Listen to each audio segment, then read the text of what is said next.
Hey, what's going on YouTube? Will here from All Electric, back again with another video. Today we are checking out an all-electric fireplace from Modern Blaze. In this video you're going to get a complete install and my full review of this electric fireplace.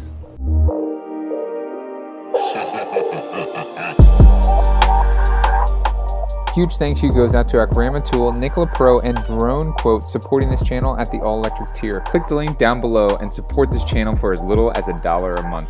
Alright, so let's jump right in here to the install. You can see exactly where the fireplace is going to go on our screen and porch here, where we have this porch is actually adjacent to the house where we just have siding. So I made sure to get the foundation exactly perfect because everything up from there is going to be off if the base of the foundation or the base of the wall is off.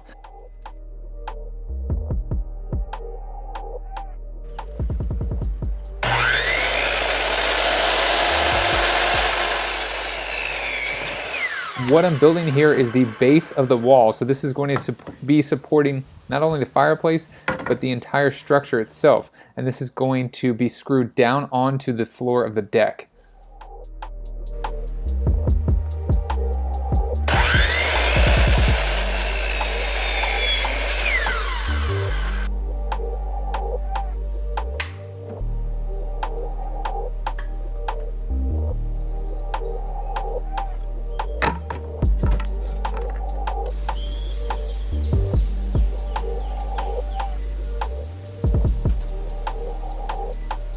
Sleeping.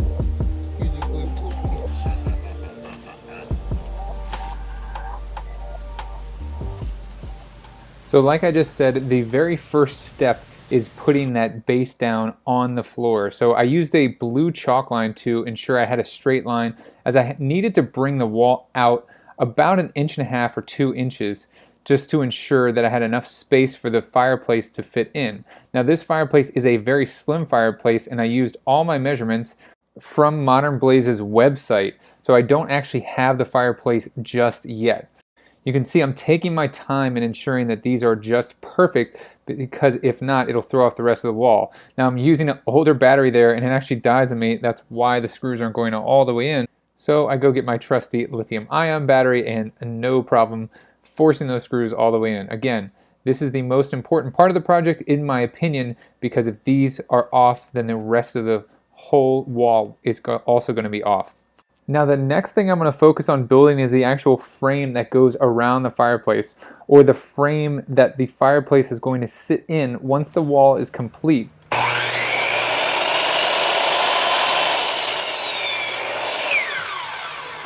Now again, I got these measurements from the Modern Blaze website, but as you'll find out later in the video, I didn't pay too close attention because the actual frame of the fireplace was slightly smaller than the frame that I built. This will all make sense later on in the video. Now let's bring all our boards over to the porch and get this thing put together.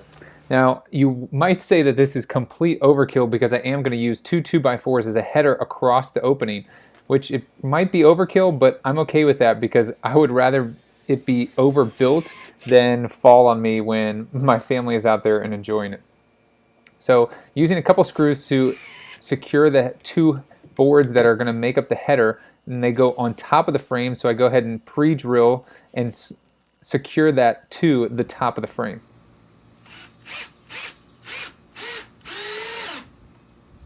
Now again, this is probably overkill, probably overbuilt, but I'd rather be overbuilt than underbuilt. So there's definitely going to be no sagging into the fireplace with these two headers above this frame. Next, I'm cutting the 4x4. I'm using a circular saw, but it is not quite long enough, so I do have to get a handsaw out to finish my 4x4 cut against the siding. Same with the other bottom cut there on the siding. And so I am going to finish that cut with a handsaw. Now taking out that 4x4 reveals the exact spot that I need so I can put in my frame along with the header.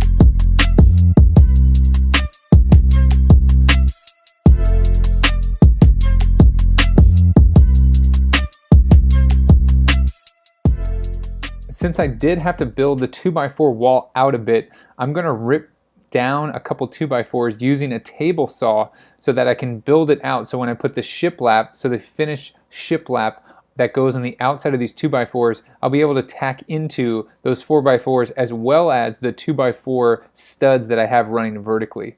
Now, along with this project, I'm also putting up some trim on the outside of the porch as well. And as you can see here, my beautiful Tesla T logo that I got from Pure Tesla is going to reside out here on the screen and porch as well.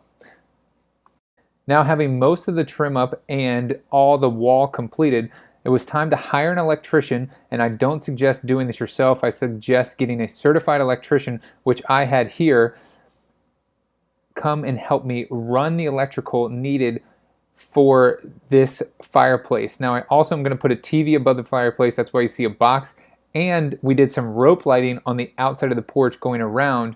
So I also had the electrician do that for us. Don't worry, you're not going to be able to see the rope lighting. I'm going to put up some crown molding, and that is just going to create a nice glow going on top of the roof for us.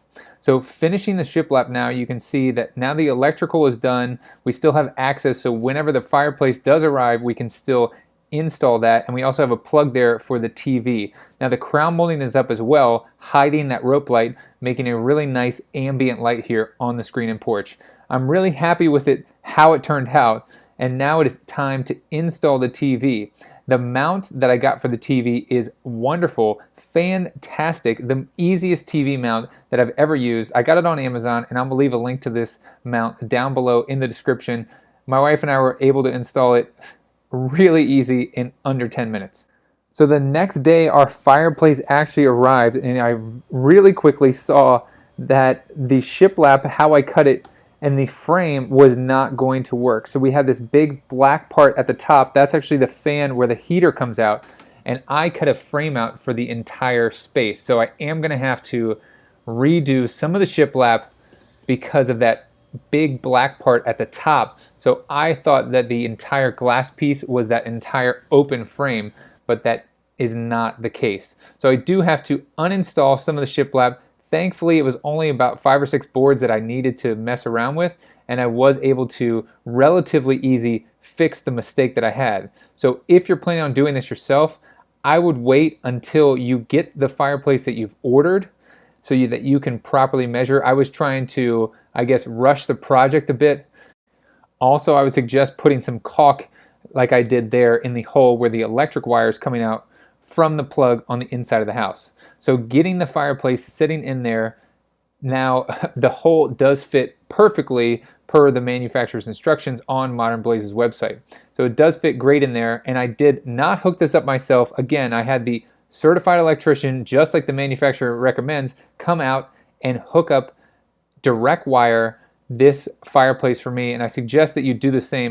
Really wasn't that expensive to have him come out again and hook this fireplace up. So I do have it now installed. There's flaps that fold on the front of it, and you can see there's multiple different color options. Really, really happy with how slim this fireplace is and how it looks now that it is installed here. Now I just have to do some framing around this, and then this work will be complete.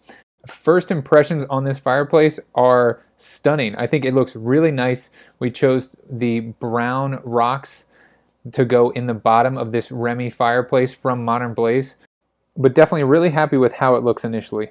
So here I am adjusting my mistake in trimming up some additional shiplap boards, using a jigsaw to cut around that appropriately.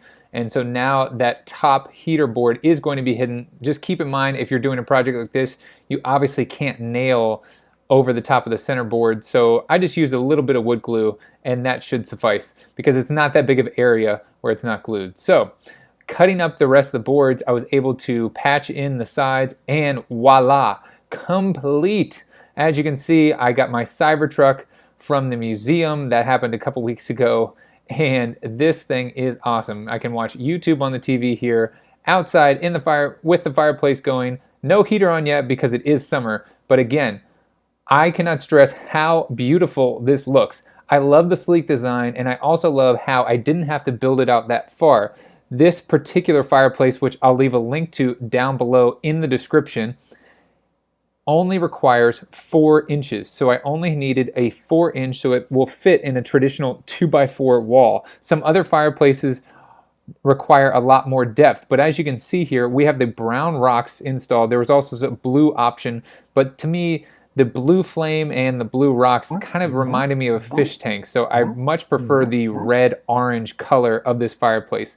But it is nice that there's multiple different options for you guys. And again, I can't stress how awesome this looks on the porch and how realistic the flame looks. I also like how the remote, you can just turn on the flame, which are just lights really, and you can turn on the heater independently of each other. And this does really look quite nice, especially at night when we're sitting out there watching a movie. You can turn this on. It is great ambient light. It also looks really great. So again, if you're interested in this, I'm going to put a link below down in the description where you can pick up one of these fireplaces. And to be honest, this is definitely a DIY project that you can tackle by yourself, just like I did. The only help that I needed was to get a certified electrician over here to help me with some of the electrical because I wanted that done correctly. But here's a close-up of the flame. Again, I cannot stress how beautiful this looks, and it looks even better when you're sitting back on the couch about 6 feet away. I hope you guys liked this video. If you did, please give it a thumbs up. Thank you so much for watching. Make sure you share this video with a friend, and don't forget to hit that subscribe button. As always, I'll see you guys in the next one.